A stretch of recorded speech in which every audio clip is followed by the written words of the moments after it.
Jay Weidner, Reality Check. Thanks for watching. I'm in new digs because we're on the road right now, and I'll make periodic reports just like I did the other day on like when we were in Sedona. We talked about the how the geology was formed by lightning striking the rocks there. Really interesting stuff. I'm here today with my old buddy Randall Carlson. He's the man. He's, I guess, best well known for the epic Joe Rogan broadcast that he did both with himself and with Graham Hancock. And of course, he took Graham across the edges of the boundary level of the younger Dryas. And we're going to get into that here today. How you doing, Randall? Doing well, Jay. Good. Yeah, no complaints. Yeah, same well, here. actually, I could complain. I thought maybe we could use the first 30 minutes where I could complain about things. No, not, not really. No. So I want to thank you, Randall, because you're. I was looking into the Chicago World's Fair, as everybody knows. I did a show on it about a year ago, and I sent Randall, because Randall owns a construction company. I sent him a bunch of pictures and asked him, what he thought, and he came back and reminded me that just 20 years after the Chicago World's Fair, Cecil B. DeMille was building sets just like that for his movies, and they were built out of plaster, essentially. Plywood with plaster stuck on them, and it looks great. If you paint it all white, it looks totally real, but it wouldn't even lasted one Chicago winter. In my construction company, and I don't know what's going on here with my shoulder keeps disappearing. Anyways, my brother does most of the estimating for our company, So I said, Ron, we got a little estimating job here. Can you think you could knock that out in a couple of days? Oh, okay. What do you got there? I show him all the palatial, the palaces and the ornaments. And he looked at that. What? He was, and then I said, yeah, well, we had a pretty good laugh over that, Jay. I was going to say, it's pretty funny. Yeah. And so, I mean, it's really good to put to rest some of these internet rumors. So that's what I want to put to rest, and we did. So let's get to the really good stuff. Okay. You're kind of like a master of the esoteric and the exoteric, which is kind of this weird combination where you have a really great grasp of esoteric knowledge, but you go out into the world and you find proof of things that exist, and it's just a very unique cocktail, really, that you've got. And so you tell us about the younger Dryas. We were coming out of the Ice Age, and then something happened. This is about 13,000 years ago, right? Yes. There was a series of climate spasms that took place roughly between 14,600 and 11,600 years ago. And they were kind of centered right on this, we would call the lower Younger Dryas boundary, right, which has now been the date. This has been refined about 12,850 years ago. Right. And apparently, what happened was that, the late glacial maximum, where the ice was at its greatest extent, was 18 to 21,000 years ago.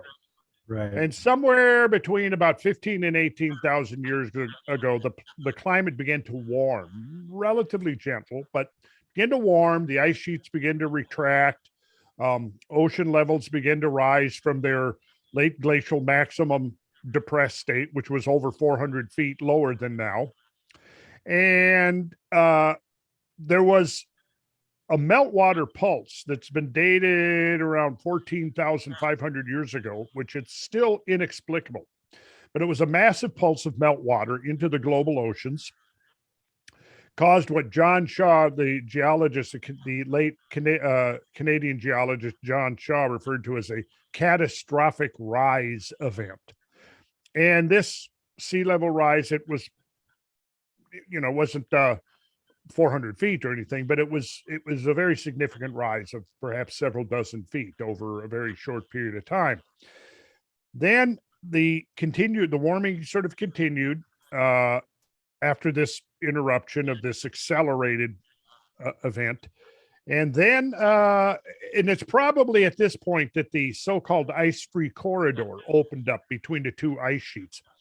I should probably do a share screen and just give people Yes. an image here of what we're talking about. When you Let's say see. two ice sheets, are you saying from the north and the south? Is that what you're saying? I'll show you. Here. Is it really that cold on the planet? Wait, what did you just ask me, Jay? Are you saying that the north and south ice sheets had actually formed together and that the whole They were Earth, the east and west. east and west? Okay. East That and, makes east and, Yeah. yeah, east and west ice sheet. So here we go. Let's grab my share screen. Here we go. What's so great about Randall? He has great images. All Right. right. So, all right, this would be the late glacial maximum with the maximum. Whoops. No, it's been doing this to me. There we go. Okay, I have to be careful about touching my mouse. Okay, so what we have here is basically three great ice sheets. Now, there's the ice sheet over northwestern Europe, which is called the Fennoscandian ice sheet. And then you have this ice complex over North America, which really consisted of three ice sheets: the Greenland ice sheet, what is called the Laurentide ice sheet, which was the biggest of them, which at its maximum was about roughly the same size as the ice sheet that covers the South Pole. And then over here on the western side of the continent was the Cordilleran. And I'll go to the next graphic here. Now you can kind of see that you had a distinct ice sheet here, the Cordilleran, and the Laurentide was the biggie that was pretty much centered over Hudson Bay. It probably got up to be 1.5 miles thick, and you can see it came down and extended down below the 49th parallel into America. And the two ice sheets, Laurentide ice sheet and the Cordilleran ice sheet, began to form roughly between 22 and 26,000 years ago. Now, they're beginning, and they may not have started from zero. You see, we'll go back, what is called the Wisconsin Ice Age, goes back about 100,000 years. And it's so called because some of the first sediments studied were in the state of Wisconsin. But the older models was that the Wisconsin Ice Age was one long, unbroken period of glaciarization.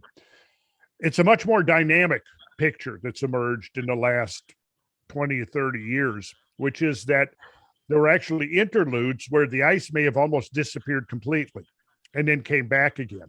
So it's looking now like around 25 to 35,000 years ago, the ice may have not been completely gone, but it was dramatically smaller than it is now. Around 26,000 years ago, there was a pretty major climate shift from relatively warm to very cold. And at that point, the ice began to grow again. And at its late glacial maximum, like I said, maybe around 20,000 years ago, the complex looked something like this. Now, the Laurentide ice sheet began, you picture it, a nucleation, a center that the ice is growing out from. That was roughly over Hudson Bay. Actually, there were two smaller ice sheets, east and west of Hudson Bay, that eventually grew together. Then that was followed by the development of the Cordilleran ice sheet, which was ice forming in the mountain valleys of the Canadian Rocky Mountains. And then they kept growing, enlarging, and eventually you would call a montane glacier merged down, filled up the valleys, and then you were left at only the mountain peaks were showing above the ice. Eventually, they grew together right here. Now, around, like I said, between 14 and 15,000 years ago, the climate began to warm, probably because of solar warming, more solar activity, probably because of the changing geometries between the Earth and the sun. As a result of that, these two ice sheets begin to retreat. And this corridor apparently opened up at that point and would have allowed migration of both people and animals through there.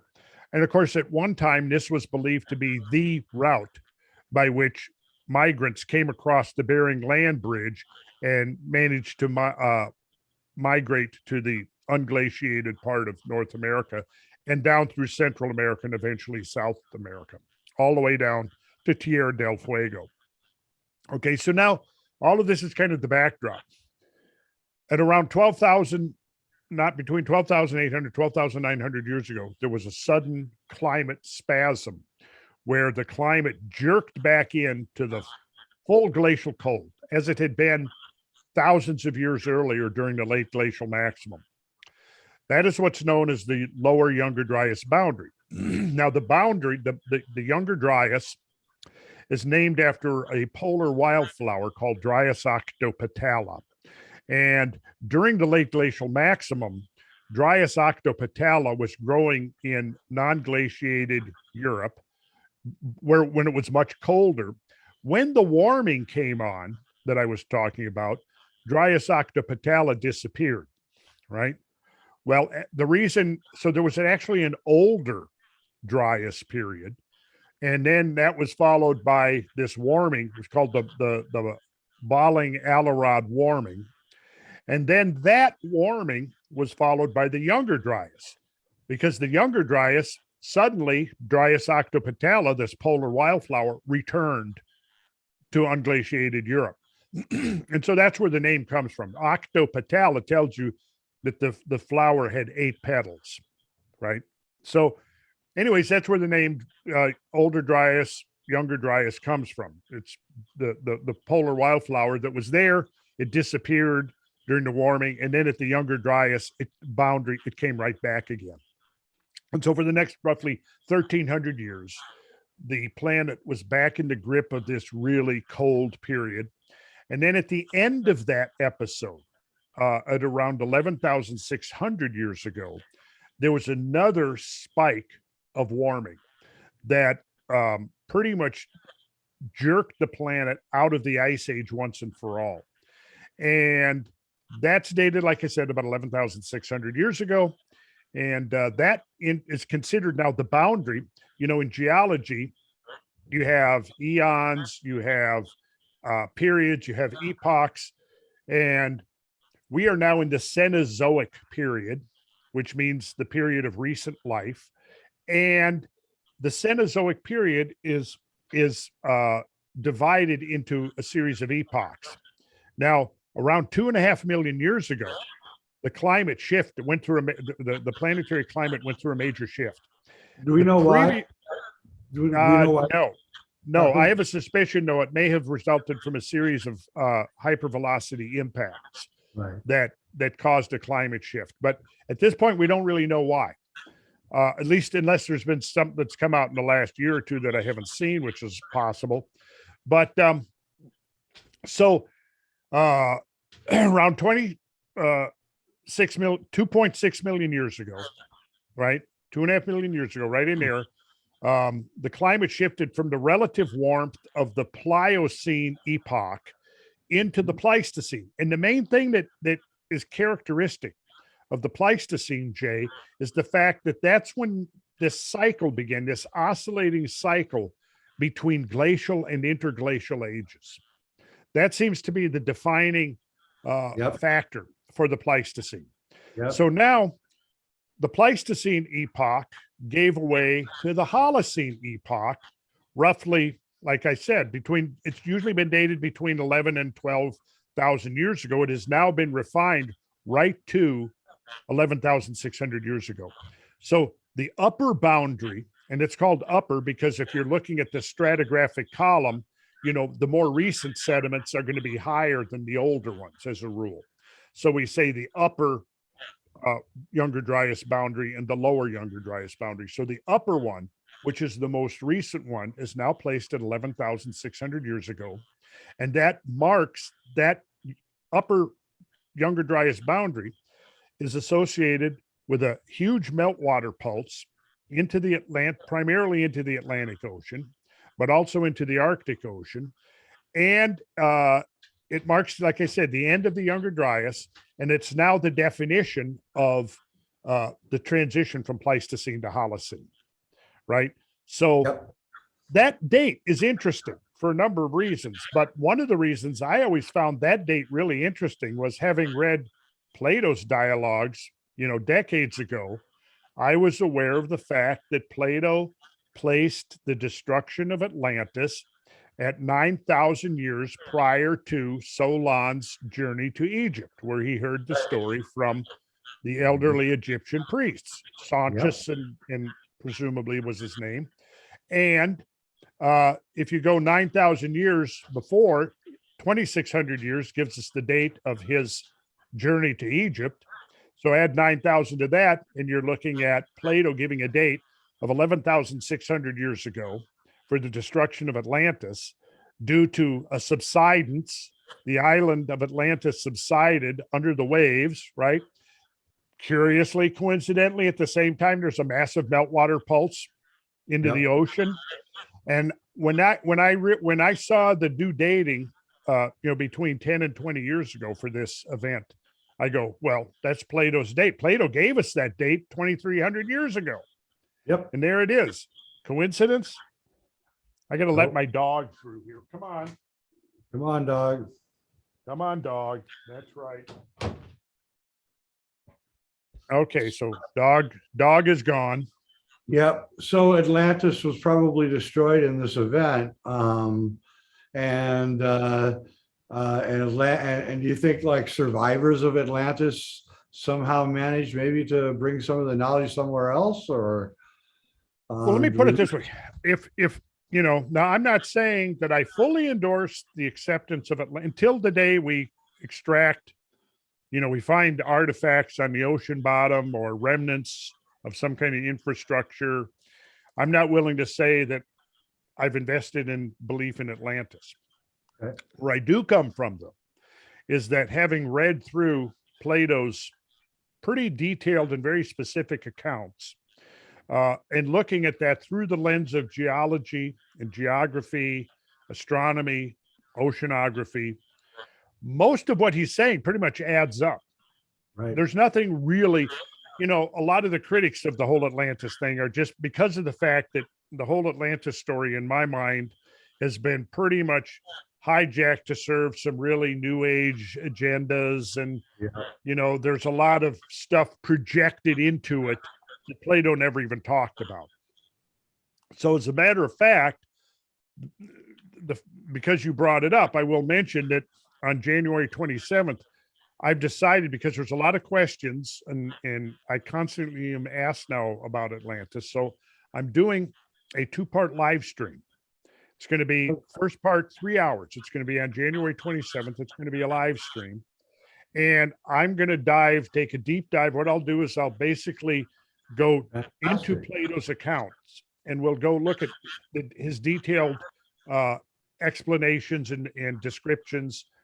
And then we will look at that through the lens of what we now know about oceanography and so on. And in case you're wondering, this Google Earth image behind me here is basically what I'm going to be working from. And this right here is a very interesting feature on the bottom of the Atlantic Ocean right here.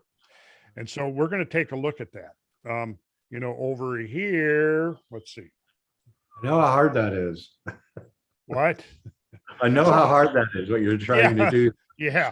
It might be okay for somebody who's naturally dyslexic, but so right here is the Straits of Gibraltar, which are known as the Pillars of Heracles.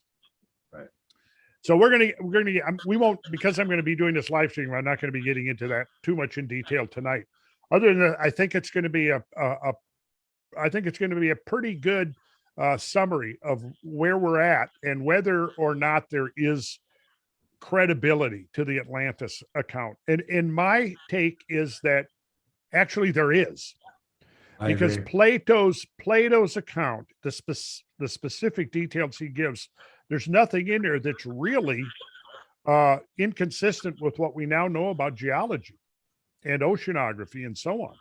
Now, and basically what I've maintained is that, and we can just jump into this only for a minute, but when you go back to, say, pre-1960s, 1970s, most of the Atlantean authors and researchers were putting Atlantis west of the Pillars of Heracles, generally where Plato's describing it.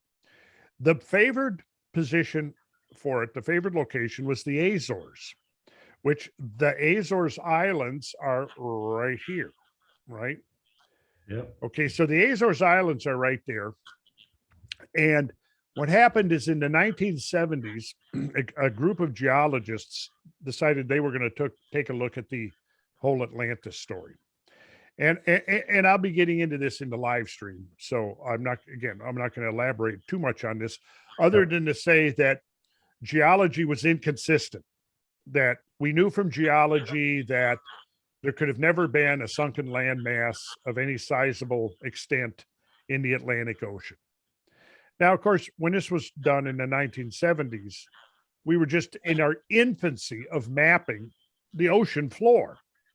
Well, even in the 1970s, there was already evidence that there were sunken land masses. Absolutely, there was. But what happened, Jay, was that after the publication of a couple of books, one of them primarily is called Atlantis Fact or Fiction, and they used the work of Ignatius Donnelly as their point of departure. Ignatius Donnelly, at the very beginning of his book on Atlantis, he proposes 13. He has 13 propositions that he felt like was verifiable. This was back in the 1880s. Well, a lot of work had been, of course, done since Ignatius Donnelly's work and published work in the 1880s. But for whatever reason, they decided to focus on Donnelly and not the more recent stuff. Well, basically what they did was they said, okay, there was two of his propositions that were geologically based. And so if those two are not believable, if they're not acceptable as legitimate, then none of the other 11 are either. All the other 11 hinge upon, if we show that the geology disproves Atlantis, then we don't even need to look at the other 11 propositions of Donnelly, right? That was their approach. Right. And they concluded at the end, I mean, the title of the book was Atlantis Fact or Fiction. And after they go through all of this presumed geological analysis, they concluded it was fiction. Well, at that point, what you see is there's this divergence of Atlantis research looking for it all over other places, besides a place that was consistent with Plato's account, which is pretty specific. And I mean, the main contender was Santorini, the island of Santorini, that was in the Mediterranean that volcanically blew up. Like around, what was it, 30? Let's see, maybe 3,300 years ago, something like that. Yep. Now, there was, I mean, the whole list, Carthage, the British Isles, Cuba, Antarctica, Turkey. I mean, the list is where? South America. Libya. South America. Yeah, right. South America too. Yeah. So what I did, Jay, was I thought, I read Plato's accounts probably around the late 70s, read a couple of books. Two interesting books that I read were The Secret of Atlantis by Otto Muck, who was a German physicist, who interestingly tied it in with a cometary impact, or no, maybe it was an asteroid impact, I think is what he, and he it was through his work that I first learned about the Carolina Bays on the southeastern coastal plain of the US, right? And his theory was that there was an asteroid that came in, hit the Atlantic Ocean. Enormous amounts of material spalled off the asteroid. As it was coming into the atmosphere, and it was this material that splayed out over the coastal plain and produced the Carolina Bays. Right. And the other book I read was The Quest for Atlantis by Cedric Leonard. Now, he didn't, to my knowledge, talk about cosmic impacts, but what he did is he had a chapter called the Cataclysm of 10,000 BC. Right? Now, in that chapter, he talks about the great Missoula scabland floods of the Pacific Northwest. Now, in my year after high school, I had been out and spent maybe a month in that area. Didn't know a damn thing about geology. But all I remember was I was very impressed by those landscapes and kind of actually thought there's some kind of story here, but any effort on my part to try to understand this story would be hopeless. So I'll forget about it. But then, like 8 years later, 9 years later, when I've read Cedric Leonard's work and he's talking about the catastrophe of 10,000 BC, which is 12,000 years ago, he talks about the Scablands flood. And I go, oh, yeah, okay. I was out there. I remember that. I didn't remember it was a flood, but I remember some of the stuff he's talking about. I remember driving up through the Columbia Gorge across the Cascade Mountains and being just blown away by those landscapes. Like, oh, amazing. What? Amazing. You know what I'm talking about if you've done it. Yeah, for sure. Yeah. So that kind of reignited my interest in Atlantis. So, but I didn't really get into some serious studies of Plato until I would guess the 90s is when I had read through the dialogues, forgot most of the details, but then I circled back, and I guess it was the late 80s when I picked up Plato again, reread Timaeus and Critias. Sounds kind of actually plausible. I mean, he's not talking about crystal ray guns and flying spaceships and stuff. What he's talking about is really almost like maybe the Minoan or the Phoenician culture raised by an order of magnitude. Yeah, a maritime culture that knew navigation, could sail, right. So great shipbuilders. Yes, exactly. So I procured, I think I've read now 4 or 5 different translations, and I procured the original Greek and have laboriously gone through a lot of the Greek text to determine, okay, well, what was the word he actually used for island that's translated as island? It's Nasos, all right? So then I look up Nasos, and yes, it means island. So pretty much convinced me, okay, he's talking about an island. Now, in the early 90s, I decided to go back to school, and I'd gotten so fascinated with geology that I went back and I started taking geology courses. And I learned about things like isostasy and eustasy. Now, isostasy, we all know from continental drift, plate tectonics theory, that the plates are moving laterally.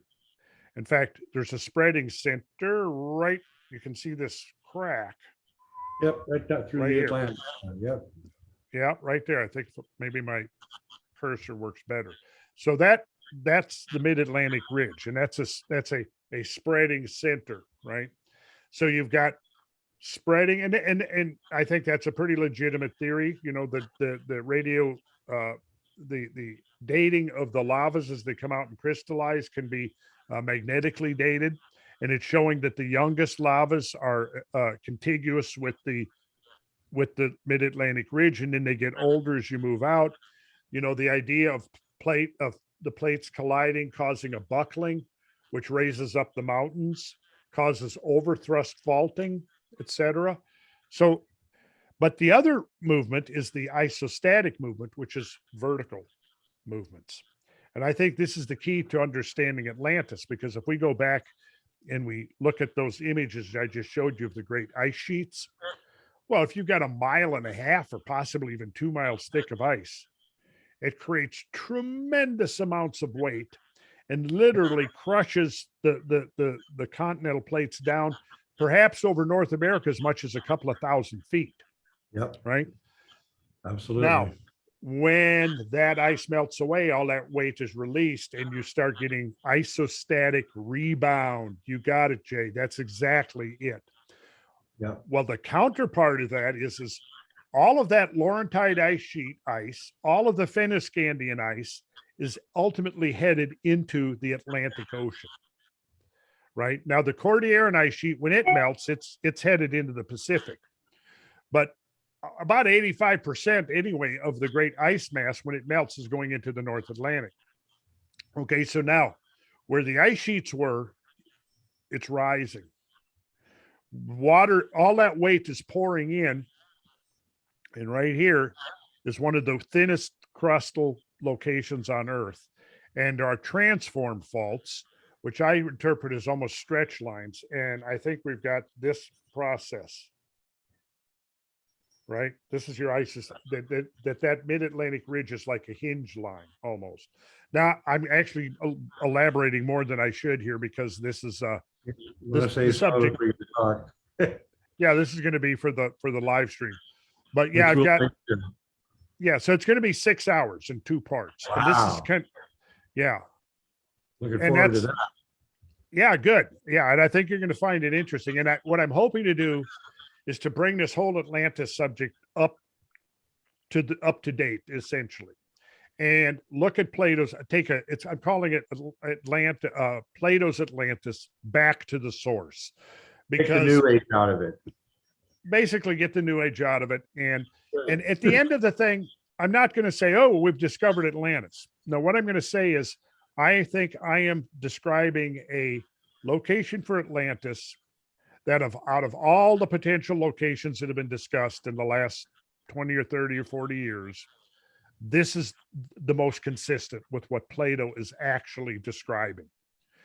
And I'm not saying that I've discovered Atlantis. That comes when we can, and maybe you can get work on this. If you can line this up as submersible. I'd love to. Okay. Anybody out there with a submersible, get in contact with us. Yeah. Well, believe it or not, I may actually have some leads on submersibles. Really? I've been contacted recently. I'm saving that though. We're not going to talk about that tonight, but because I'm one of those, I don't like to count the chickens, You bet. Before the eggs hatch. Yeah. So it's probably, isn't it more likely that, let's just take the Phoenicians as an example. If you examine Phoenician culture, they built the big boats out of the cedar, and then they traveled out into the Atlantic, and they got to know where everything was, and they had their secret maps, and they knew the people that were in like England, and they were really cosmopolitan. So Atlantis was probably more like that, I would say, wouldn't you? It wasn't just in one place. It located in one place, but they had colonies and that's precisely what Plato describes. Yeah. And I think they probably, there's completely other independent sources of information that would suggest that somebody in prehistory had a very in-depth knowledge of geodesy, astronomy, and navigational skills. Yep. Okay, so now you take that aside, that doesn't in any way talk about Atlantis. However, if we hypothesize an Atlantean culture and they had navigational skills, yes, what would have prevented them from colonizing, having far-flung colonies? Nothing. And this is very much what I'm going to explore in depth. Great, and of course we can reference our good friend Graham Hancock's book, Fingerprints of the Gods, of these people that had boats that traveled around after the catastrophe and brought knowledge of, back to the people who were suffering from whatever happened that caused the younger Dryas. And and he's got accounts from everywhere, from North America, South America, everywhere, India, of these people that came and assisted everyone. And they were thought of as kind of demigods. And so we can assume that somehow the Atlantean knowledge was saved somewhere, at least part of it, and that these people then used their boats and their skills to kind of give a reboot to the world. A reboot. I think that's a very appropriate term to use. I think that describes, because you consider, if you look at these, the things that we kind of consider fundamental to the modern world, we can go and we can look, the agriculture. And if you go back, when was the transition from migratory hunter-gatherer dominated cultures to agriculture? between 9 and 10,000 years ago. Holocene. Yeah, early Holocene. Yep. Now, there's also the fact that during the Ice Age, during the cold depths of the Ice Age, the way carbon dioxide works, which is of course a greenhouse gas, is that it becomes more soluble in the cold water. So as the oceans get colder, they basically start drawing down carbon dioxide. And it's estimated that at its very lowest period during the coldest depths of the Ice Age, carbon dioxide concentrations may have gotten as low as 180 parts per million, which is dangerously low, because any lower than that, basically in photosynthesis starts shutting down. And most of the food crops, which are called the C3, which is just a description of the photosynthetic pathway, most of them require more than 200 parts per million carbon dioxide to flourish. When you get that low, you start getting basically the plants that tend to be acclimated to that low of carbon dioxide tend to be, most of them are what we would call weeds. So it may have been very challenging to practice agriculture when carbon dioxide is less than 200 parts per million. But in the immediate aftermath of the melting and the warming, carbon dioxide starts going up and ultimately hits 280 parts per million, where it more or less stabilizes throughout the Holocene. And then we see the beginnings of agriculture. We also see, if you look at linguistics, you look at the language tree, pretty much it goes back the dispersion of languages to 8, 9, 10,000 years ago. The domestication of animals, for the most part. The first urban complexes. First walled cities. Yeah, exactly. So all of this stuff is happening. In the term you use, the reboot, I think that may be really an accurate term to use, that we may be looking at essentially a reboot of human civilization. Now, I want to qualify that by saying that we would assume, and I think a lot of more your mainstream archaeologists assume, that if there was a civilization in prehistoric times, it's going to look like our modern civilization. But no, it doesn't need to look like our modern civilization. It could look completely different. It did. And if you're looking for artifacts and remnants and things that are going to be consistent with modern civilization, the rise of modern civilization, you might miss. And I think, and we can get into this at some point, but I do think that there is enough anomalous information and data and evidence out there to suggest that these linear models of prehistory are wrong. That there is evidence of something going on. I mean, and Graham's work really does support this. It does. Now, how Graham and I sort of got together and began collaborating was because he was amassing a lot of information supporting the contention that there was some other order of civilization that has been lost to history, right? And he theorized that it was lost primarily because of a catastrophe. Now, when he wrote Fingerprints of the Gods in I think, which came out in 95 or 96, he was drawing on the work of Charles Hapgood and thinking pole shift. Now, subsequent to that, he realized that there was a lot of growing evidence of cosmic impacts. And when Richard Firestone's and Alan West's and et al.'s paper came out in 2007, that was kind of an epiphany for him, because now here was hard scientific evidence for a global catastrophe, such as he was theorizing, right? I'm not sure. We got together because where he was emphasizing, it's almost like this. Think of this. His model is heavy on the evidence for prehistoric civilization of some kind, wiped out by a catastrophe, right? Yes. My work was primarily focused on the catastrophe. See, so it was almost kind of a symmetry going on there. Now, once as I begin to understand how extreme these catastrophic events were that caused the transition from Pleistocene to Holocene, then it occurred to me, well, if there was another civilization of some kind, really, we shouldn't be surprised that most of its evidence was erased, the hard, tangible evidence, with the Sure. exception of megalithic stonework. Right. And there we get into, I think Graham has surmised that perhaps some of the great massive megaliths at Baalbek might go way, way back. Of course, West, John Anthony. John Anthony, thank you.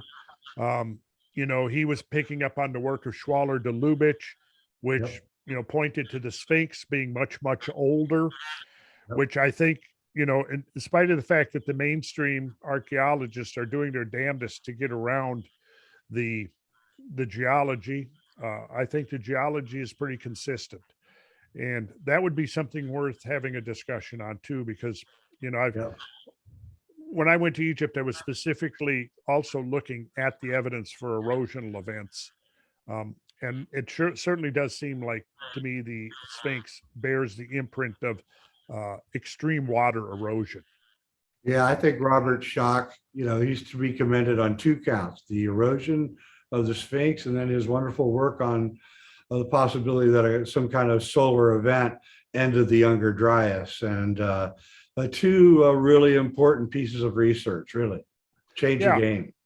Now, I know that Robert and Graham have had sort of an ongoing debate. Right. See, that's what I think. See, when you say the end of the Younger Dryas, because now there is very solid evidence for impact at the beginning of the Younger Dryas, but what about the end of the Younger Dryas? Yep. And what about that? That would be the double catastrophe that Fulcanelli is referring to. Yes. There we go. The first one caused the Younger Dryas, and the second one ended the Younger Dryas. But they were both catastrophes. Right, because it's obvious. Yeah. Because the Younger Dryas is like, it's bookended by two catastrophic events. And I think Velikovsky's right. I think we were psychologically tormented by these two events and have been ever since. We have a kind of a doomsday attitude about everything. And we've always had our religions are built around this doomsday attitude. And I think we could almost say we're suffering from a form of species PTSD. I think we are. I really do. It's maybe so severe it's actually been imprinted upon our genes and handed down. I agree completely. And we're going to need to come to terms with that if we're ever going to psychically heal ourselves. That's exactly right. Yeah. I was going to ask you, it's freezing cold in New Delhi right now. It snowed in the Sahara in Saudi Arabia.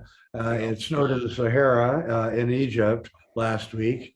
A lot of snowstorms are hitting the United States and Canada and causing a lot of problems. I was wondering, what do you think about, just to switch a little bit to more modern times, what do you think about all that? Well, Jay, I have been in the camp of, climate skeptic for decades, only because, my interest in climate goes back to this subject matter in the 70s. Yeah. I mean, I was one of these kids that was obsessed with weather. I read books on the weather. I could identify all the cloud types and when it meant rain was coming. And so I grew up with this fascination with meteorology. And then somewhere in the 70s and 80s, it kind of evolved into the bigger picture of climate change. Early on, I read the work of Hubert Lamb and others, some of the founding fathers of the modern science of climatology. And as a result of that, I became convinced that, climate was enormously variable. And so when I found out that, the IPCC was going to be established to study climate, and I thought, great, because we need this. It was not Herbert Lamb, but Herman Flown, who wrote that catastrophic climate change is like Damocles' sword hanging over our head, right? Yeah. And this is back maybe even in the 70s when he wrote that, right? It was becoming apparent even then that this nice uniform model of climate change wasn't accurate anymore. So Yeah. I was coming from that perspective. And I by the late 70s, I had become a committed catastrophist. Yeah. You know, having read Hapgood and having read Velikovsky and Yep. and read now several books on Atlantis and having immersed myself into mythology. And when you start talking about mythology and you're looking at the universal legends of great floods, destruction of the world by water, destruction of the world by fire, finding catastrophism in Native American accounts, in Scandinavian accounts, in the Greeks, in the Bible, on and on and on and on. By the 80s, I was pretty much a hardcore catastrophist, right? Yeah. Yeah. That's the same books. Yeah. Yeah. I mean, you Yeah. and I followed similar paths. I mean, we both Very. ended up obsessed with the Ande Stone from Yeah. having read Fulcanelli, right? Yeah. And you probably, I'm guessing you would have read Fulcanelli when The Mystery of the Cathedrals was first translated by Mary Swarter. Am I right? Yeah. Yep. I got one of the first copies that came out at the time. I have a hard copy, probably worth about $700 right now. Same here. Yep. Yep. And man, I scooped that thing up and I read it like 35 times. Yep. And I pound myself with the book because I couldn't get it the first 15 times. What I was reading, I thought it was like a joke, but it was too intellectual to be a joke. So I just kept reading it and reading it and reading. Then one day I had a breakthrough and I got it. I got what he was saying about alchemy and the cathedrals and the cross of Ende, and and it was a major revelation that I had. And then I went on my adventures just like you did. I went to Europe and India and just kept looking and looking and I'm still looking. I'm in the Southwest America right now looking at evidence of solar damage, I think you would call it, plasma damage of some kind. The whole entire North Arizona is the way it's sculpted and the mesas and everything. There was an event here of some kind. And I'm looking into it. I'm not sure what kind of event it was, but the Native American petroglyphs seem to indicate some kind of lightning plasma event. And we know now that, when planets get too close to each other, like Velikovsky said, they have these electrical discharges, right? And right now we're moving into a time when we're going to have all the gas giants are going to be on one side of the sun, right next in a giant square in 2024. So we'll see what kind of things happen. But it's I've always been after this catastrophe thing for a long, long time, and I know you have too. Yeah, I mean, we probably got started around. I think we're probly similar age. Yeah, right. I'll be 40 pretty soon, and yes. I'm celebrating the 48th anniversary of my 21st birthday. 48th. Okay. Well, then that puts us right about the same. Yeah. I got a birthday coming up in March. Yeah. So you're an Aries? Yes. Yeah.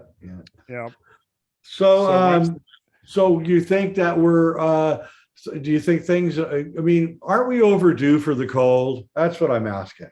Yeah.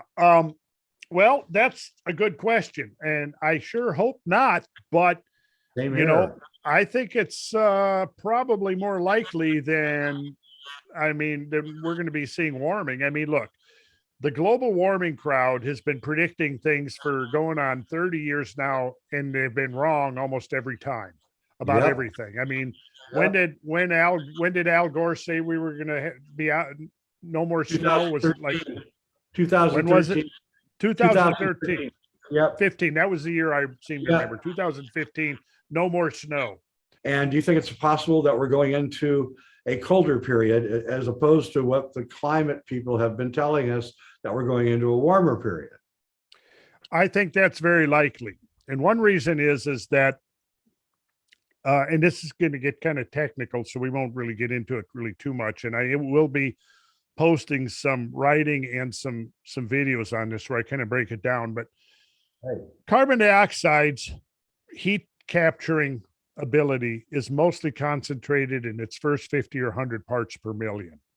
And its ability to retain the long wave radiation emanating from the Earth that falls roughly between 14 and 17 microns is pretty much saturated. Once that window gets saturated, it's not capturing any more of that wavelength, and it's basically just dissipating to space. And this is something that is not being talked about hardly at all. Certainly not by the factions that are promoting the global warming scenarios. But the thing is that carbon dioxide, in order to get the warming scenarios, the computer models that they use, they introduce positive feedback into those models so that you can amp up the effect, the diminishing effect, exponentially diminishing effect of the carbon dioxide. Right. So there are many, as I said on Joe Rogan, I think the first time, climate change is a multivariable equation, and carbon dioxide is only one variable within that equation. And,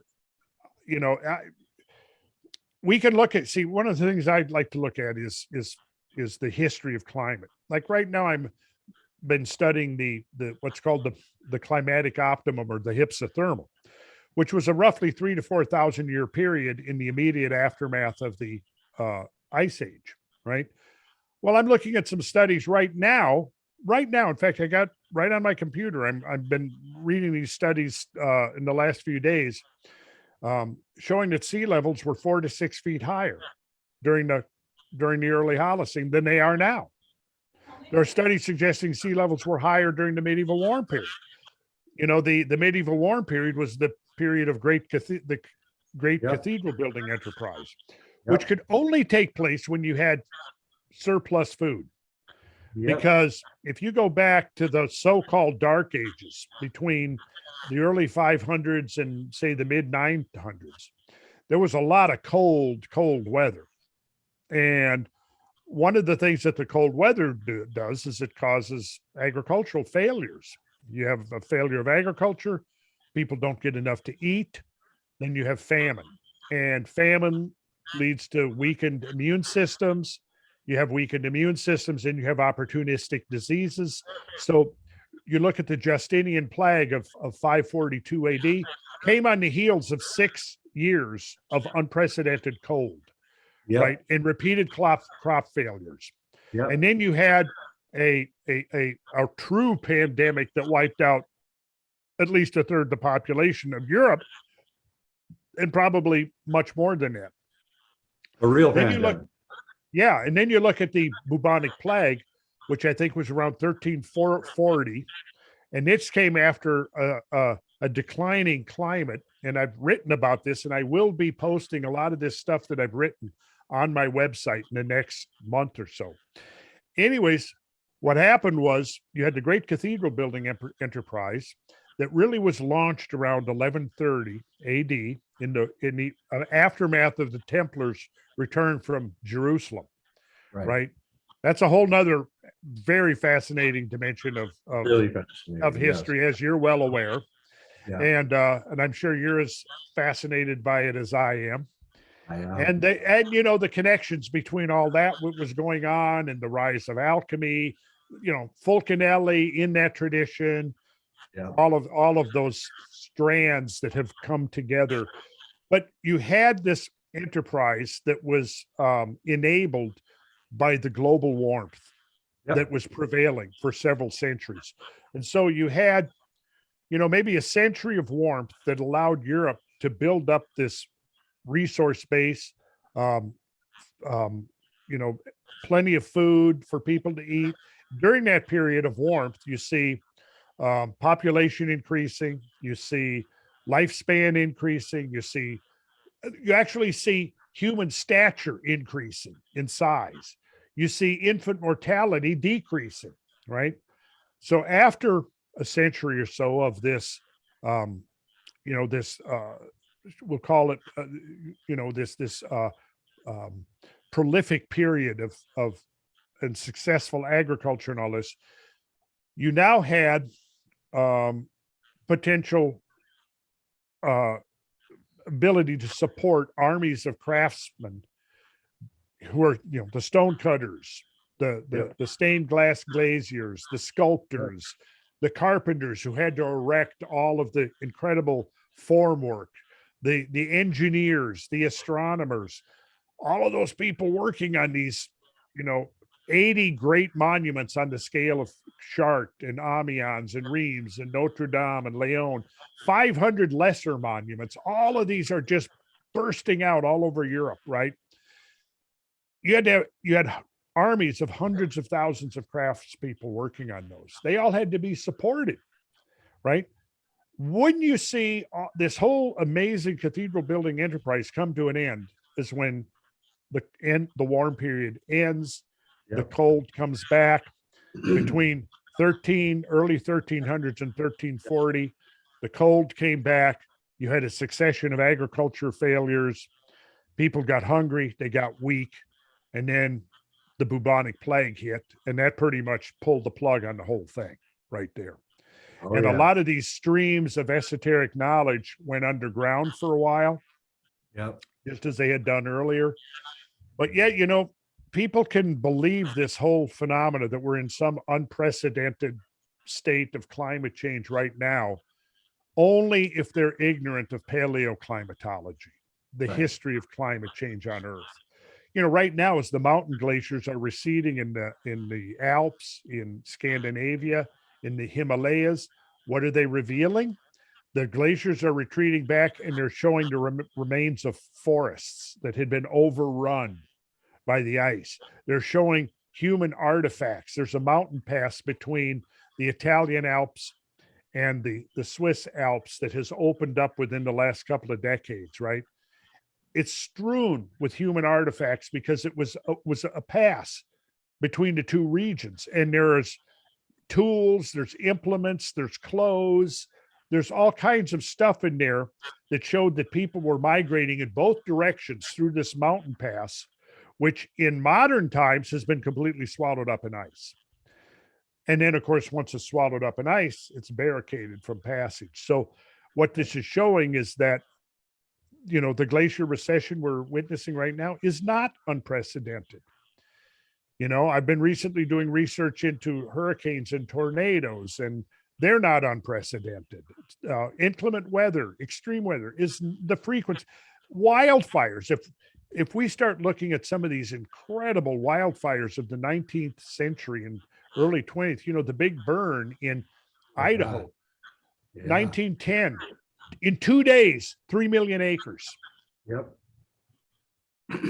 Right? Peshtigo.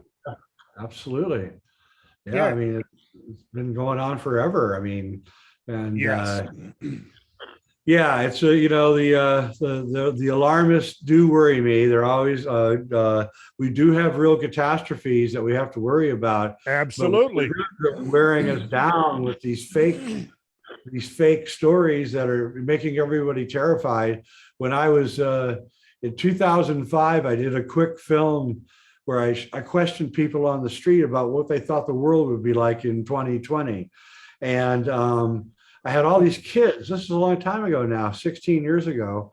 And all these kids are going, oh, the whole world will be flooded. We'll all have to be living on ships. And I watch this video every once in a while, just to remind myself of the terror that they're causing these kids in the schools and what they're teaching them. And it just worries the hell out of me. And none of it really ever happened. And of course, you and I are old enough to know that actually the weather's pretty much just like it was 50, 60 years ago. It gets cold in the winter, it gets hot in the summer. It was like, I don't know. Colorado is just exactly the same as it was when I was 5 years old, when we would come out here and visit. It's exactly the same. There's thunderstorms in July, freezing cold in January. It's like, I Well, don't what know. they've done is they have weaponized normal climate change and weather. Right. And as long as people don't have any long range perspective, oh, yeah, the latest flood, oh, it's caused by global warming. Well, never mind it. You had those same kinds of floods in that same watershed over and over and over again, going back centuries, right? Never mind that the glaciers, the recession that we're seeing now, really began in the early to mid 19th century. 100 years before there was enough, fossil fuel produced carbon dioxide to have any effect whatsoever on the warming of the climate. So, we've got evidence that the medieval warm period was warmer than now. We've got evidence that the early Holocene was much warmer than now. When I mentioned earlier, sea levels, 2 to 6 feet higher than now. Yeah. Right. So, the rise of sea level is nothing unprecedented. In fact, there's nothing unprecedented about what the climate has been doing for the last few decades. Exactly. But boy, a lot of people have bought into it. And Yeah. a lot of kids now who've come of age and are, college age now, they've been spoon fed this propaganda since they were in preschool. And now they come out, they're believing it. It's entrenched into their consciousness that every storm, every hurricane, every tornado, every fire, every drought, every flood is now evidence that we have to basically, go to carbon neutral. What does that even mean? It doesn't. It's dangerous, actually. It's dangerous, actually. And it's gratifying to me, Jay, that you are totally getting this. Because Well, I kind of evaluated everything, and I know it's going to come as a shock to a lot of people that are listening, but I finally came to the conclusion that the safest thing you can do for the environment is burn gasoline. When I started equating all the things that go into electric, all the rare elements, the batteries that have to be thrown away after just 7 or 8 years, yes, this isn't environmentally sound practice at all. You are not going to be able to build the hundreds of millions of solar collectors necessary, the millions of windmills necessary, without serious extraction of resources. You have to mine the cobalt, the silver, the raw materials. That's heavy mining right there. Takes tons of energy, by the way. And what? It takes tons of energy to mine this stuff. And then you're going to have the problem of recycling all of this stuff. Really bad. And I just think that there's a way that you can burn gasoline and coal in a much cleaner way. I've seen the evidence of it. And I'm even for 4th generation nuclear, to be honest with you. I've done a pretty close down. To be honest, yes, 4th generation nuclear, I think, is looking more and more viable all the time.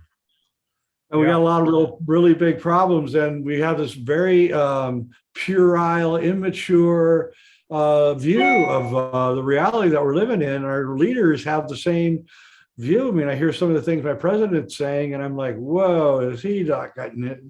This guy doesn't have any understanding of what's going on.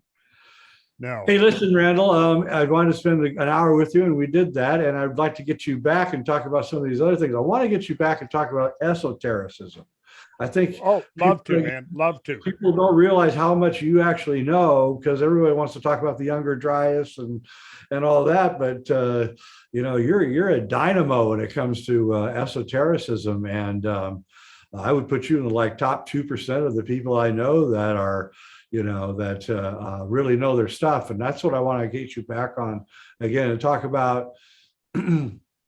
Geometry, sacred geometry, the proportions. Love to, Jay. Amazing coincidences that are in nature that aren't coincidences, that are actually proof that there's an intelligent design. Everybody's going to panic when they hear that. But so let's get together again really soon, like in the next few weeks. I want to get you on and talk about your incredible knowledge, and you're just amazing, man. And thanks, Jay. Well, yeah, I've got, I want to get this live stream out of the way, July 27th. Go to my new website, randallcarlson.com.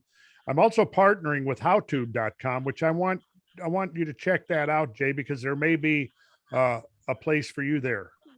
If you get your foot in the door when it's just at the infant stage, and I think Right. you'll see what they're doing there is a pretty cool model of how they're setting up as an alternative to the YouTubes and the Facebooks and everything else. Yeah, I'm definitely going to And check it out. Producer, check it out. yeah, so that July 27th, we're going to be doing that live stream, and then and you can find out about it by going to my website. And then, unless something changes, February 4th, I'm going to be back on Rogan. And Oh, you are? yeah, Fantastic. yeah. So we're going to really try to shake the world tree a little bit. Well, now that's going to be interesting. Yeah, yeah. Joe has got 6 times the viewers that Tucker Carlson's getting, and Tucker's the -- 1 show in the United States. Yeah. Getting 6 times what Tucker's getting. I mean, this is just phenomenal. I know it's phenomenal. I'm I'm almost a little intimidated about going back on there. And I would just, I don't know. I'd be like, yeah, I'd have to take calming medicine or something before I yeah, no, I may have to. He's a great guy. His show is wonderful, and he's breaking the barriers left and right. He absolutely, man. He's one of my heroes now. He is mine too, and he's taking on all the people that need to have someone take him down. And yeah, I'm really appreciating it. Me too. And then I'm doing these tours now too. I'm taking people out to introduce them firsthand to these landscapes of catastrophe. Yeah. And the premise I'm working from, Jay, is that for 12,000 years now, there's been a epic story engraved into the landscape of this planet, but our perspective has been too limited, too constricted to see it. But now with all of the tools we have at our disposal, the technology, the conceptual framework, satellites, LiDAR, ground penetrating radar, the ability to cover landscapes, that now in days it would have taken weeks or months at one time. So my goal right now is to teach people to read the script that's engraved into the earth so that we can begin unpacking this story. And so I've got a tour coming up in March, and then I've got another one coming up in June, and all of this will be talked about on the website. And if you could find some way to join us, Jay, that would be great.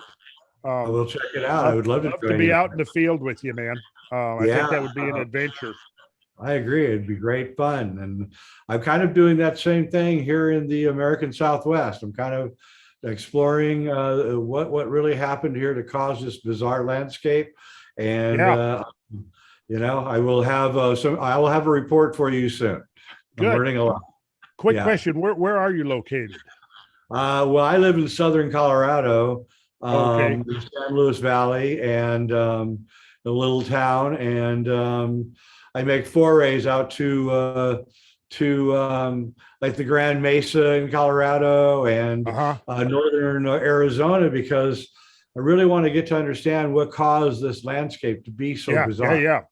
Yeah. Well, I've made quite a few excursions out there myself. I've actually been out there in that region 4 times within the last year and a half. Really? Yeah, I've done 2 sacred geometry workshops in Sedona. So I'm trying to ramp that up again, because I think that's going to be an important tool when we go for the authentic reset that we're trying to accomplish here. And, exactly. That's what I'm trying to do with this show, is to be part of the authentic reset. Let's build a new world that's based on sacred geometry. Let's tear down these ugly cities and let's rebuild things with the proper materials and the right location, and we'll change the world. We'll wake up and our children will be mentally healthy, and Well, Jay, we got a lot to talk about, my friend. Yeah, well, I'm definitely gonna check out your site. Everybody, it's randallcarlson.com, and I'll put a link to your talk on this show here. And my audience will definitely be interested in what you're doing. Thanks, Jay. I look forward to working with you, man. Yep. Hey, everybody. Jay Weidner, Reality Check. It's Randall Carlson, the great Randall Carlson. He's going to be on Joe Rogan. Very important, February 4th. And thanks for watching, everybody. Hit like, subscribe, and sub, and all that other stuff. And I really, really do appreciate you guys watching. Thank you.